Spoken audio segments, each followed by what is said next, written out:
इस उपाय को कीजिए और जोड़ों का दर्द, घुटनों का दर्द, गठिया बाई के दर्द को बाय बाय कीजिए।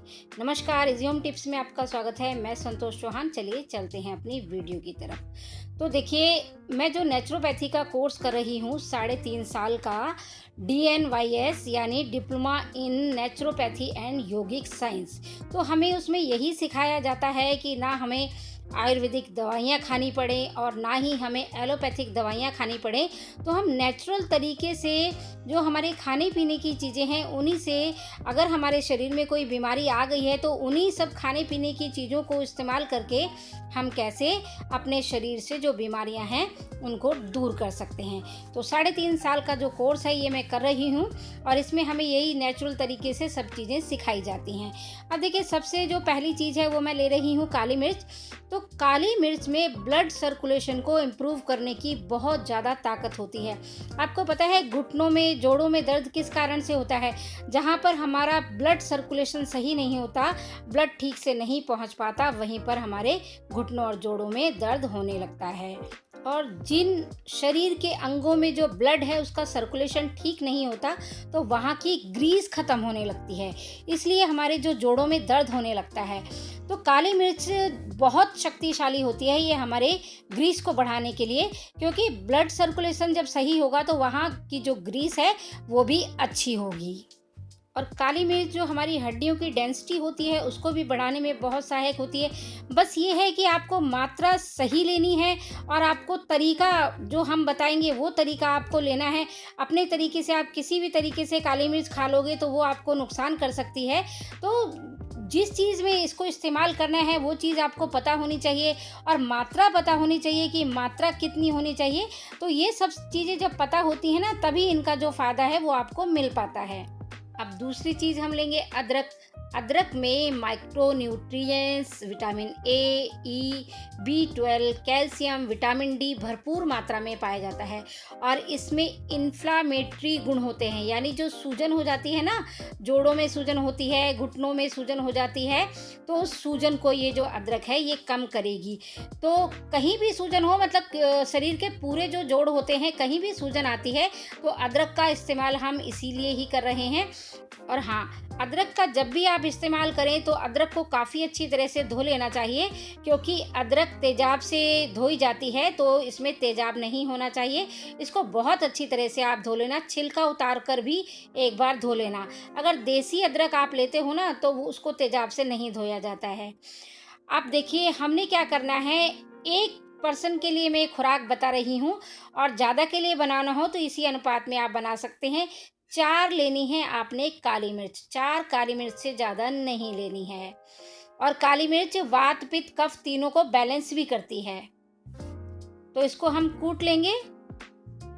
बस ये ध्यान रखिएगा कि ये एक जने के लिए मैं बता रही हूँ, इसके अनुपात में ही आप ज़्यादा बना सकते हैं। और पाउडर नहीं लेना है आपको, साबुत काली मिर्च ही लेनी है। अब अदरक हमने लेनी है। अदरक को अच्छी तरह से आप छील लेना और उसको धो लेना। और अदरक का टुकड़ा जो हमें यहाँ ज़रूरत पड़ेगी वो आधे इंच से भी थोड़ा कम ही लेना। इसको छील कर धोकर फिर यूज़ करना है आपने, अच्छी तरह से धो लेना। और देसी अदरक अगर ना मिले आपको तो जो तेजाब वाली अदरक जो मिलती है मार्केट में उसको भी आप लेते हो तो धो लेना अच्छी तरह से, मतलब तेजाब वगैरह उसमें से निकल जाना चाहिए। और तेजाब वाली अदरक का ऐसे पहचाना जाता है कि वो बहुत चिकनी चिकनी होती है और देसी अदरक होती है उसमें मतलब चिकनापन नहीं होता उसके अंदर, वो देखने में ऐसे रूखी रूखी सी लगती है वो अदरक। ये देखिए, अब अदरक और काली मिर्च को हमने कूट लिया। तो देखिए, जो हम ये कोर्स करते हैं तो उसमें हमें ये सब चीज़ें सिखाई जाती हैं कि इन चीज़ों से हमें कैसे बेनिफिट हम इसका ले सकते हैं, ताकि हमें कोई दवाई ना खानी पड़े, ना आयुर्वेदिक दवाई खानी पड़े, ना ही हमें एलोपैथिक दवाई खानी पड़े। बस नेचुरल तरीके से खाने पीने के तरीके को थोड़ा चेंज करेंगे। अब इसमें लिया है मैंने 1 कप दूध। ये दूध 100 ml से थोड़ा कम है, 75 ml लगा सकते हैं आप, 75 ml के आसपास है ये दूध। तो 1 कप ही दूध लेना है, दूध ज़्यादा नहीं लेना है। अब कुटी हुई अदरक और काली मिर्च हमने दूध में डाल देनी है। अब इसको आपने दूध को कम से कम 2-3 मिनट के लिए जब एक बार उबाल आ जाए तो फ्लेम को लो कर देना और 2-3 मिनट के लिए उबालना है, ताकि अदरक और काली मिर्च का जो पूरा इसका कस है, यानी इसके जो गुण हैं, वो दूध के अंदर आ जाएं। तो इस चीज़ का आपने ध्यान रखना है। उबाल आने पर फ्लेम को लो कर देना है। अब देखिए, मैंने भी अपने 4 बच्चे पाले हैं, 3 बेटियां हैं, 1 बेटा है। तो जो घरेलू नुस्खे हैं ये मेरे को पहले से ही बहुत आते थे। मैं बड़े बुजुर्गों के संपर्क में रहती थी और वो सब मुझे बताते थे। तो मैंने सोचा कि क्यों ना मैं जो कोर्स है मेरा 3.5 साल का DNYS कोर्स में कर लूँ, तो जिससे कि मुझे इसमें सर्टिफिकेट मिल जाएगा, तो एज ए नेचुरोपैथी डॉक्टर के रूप में मैं काम कर सकती हूँ। तो ये कोर्स, मैं तो ये कहती हूँ कि ये कोर्स जिसके पास भी टाइम हो ना, तो ये कोर्स सभी को करना चाहिए, और नहीं तो अपने घर के लिए ही कर लो। तो कम से कम ये जो दवाइयों से जो इतने नुकसान होते हैं, जो इसके जो साइड इफ़ेक्ट होते हैं, तो उनसे तो कम से कम बच जाएंगे। रेगुलर कोर्स होता है इसका। अगर आपको इसकी जानकारी चाहिए हो तो आप मेरे से कमेंट करके पूछ सकते हैं, तो मैं इस कोर्स की पूरी जानकारी भी आपको दे सकती हूँ, जो मैं कर रही हूँ। ये 3.5 साल का कोर्स है और नाम है इसका DNYS, यानी diploma in naturopathy and yogic science. तो हमें ये सब चीज़ें, उसमें मड बाथ है, गरम पट्टी और ठंडी पट्टी और गीली मिट्टी की पट्टी, ये सब चीज़ें और बहुत सारी नेचुरल चीज़ें, हमें ये सब चीज़ें सिखाई जाती हैं वहाँ पर। तो देखिए, दूध हमारा है वो उबल चुका है। मैंने इसको कम से कम 2-3 मिनट के लिए उबाला है।